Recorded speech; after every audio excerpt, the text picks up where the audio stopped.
If you are running e-commerce campaigns separately, you're essentially forcing Google's AI to work with one hand tied behind its back. You have 5 campaigns, each one getting 10 sales a month. To you, that's like 50 sales in total. But to Google's AI, it's just 5 small, struggling datasets. Today, we're talking about portfolio bidding strategies. This is the framework used by top agencies to feed the beast, pull your data, and finally take control of your advertising costs. If you want to scale your store in 2026, you need to stop bidding at the campaign level and start bidding at the account level. At its core, a portfolio bidding strategy is a single master strategy shared across multiple campaigns. The biggest benefit for e-commerce is, first of all, data aggregation. Google Smart Bidding, like Target ROAS, thrives on volume, conversion volume. By grouping your campaigns into a portfolio, single one, you're pulling all those conversion signals together. The AI learns faster and exits the learning phase much quicker, and it makes more aggressive, accurate bidding because it finally has the big picture of your marketing efforts. But it's not just about the data, it's also about the control. In a standard campaign, you can't set a maximum cost per click limit, but in a portfolio you can. And this allows you to use AI bidding while setting some kind of a safety ceiling in terms of CPC, so the Google doesn't bid like a $20 on a click when you just wanted $2. When should an e-commerce actually flip the switch? Well, according to common practices, there are 3 key scenarios. First of all, standard shopping plus search. If you have multiple campaigns for different product categories, but they all share the same target ROAS, put them together. Don't let your shoes campaign and your socks campaign struggle for data separately if the goal is the same.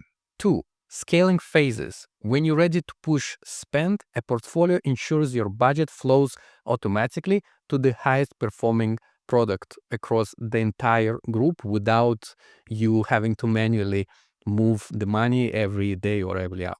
Number 3, zombie product fix. We all had those products that had 0 impressions over the whole lifetime. By putting low volume products into portfolio with your winners, you share the account trust. So the AI is more likely to give those zombies a chance because it sees the success of other products in the same group. Now, portfolio bidding strategy is not set it and forget it for everything. And there are 2 big mistakes you need to avoid. First of all, in terms of mixed margins, never group a product with a 50% profit margin with the one that has only 10% profit margin. They require a completely different target ROAS strategies. So if you group them, the AI will optimize for the easiest win. This might actually be your least profitable item. Performance Max versus search. Keep your Performance Max out of your portfolios. Performance Max is already kind of a black box that manages its own cross-network bidding. And mixing it with search campaigns in a portfolio usually just makes everything messier and can lead to worse performance. Portfolio bidding is how you move from just managing account to being a perfect architect. It gives Google the data it needs and gives you the bid caps you need to protect your profit margins. To access portfolio bidding strategies, go to your Google Ads account. In the left sidebar, click on Tools, then click on Budgets and Bidding, and click on Bid Strategies.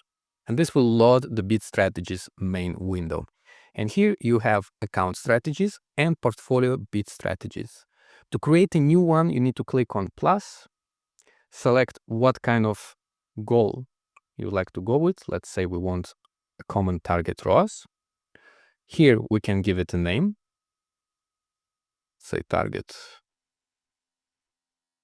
ROAS 300% main products.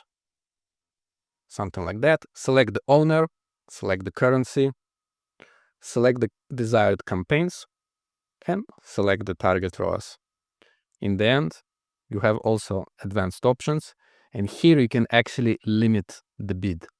So you can put a maximum bid that you're willing to pay for each click, let's say $5, and afterwards click save and you're done.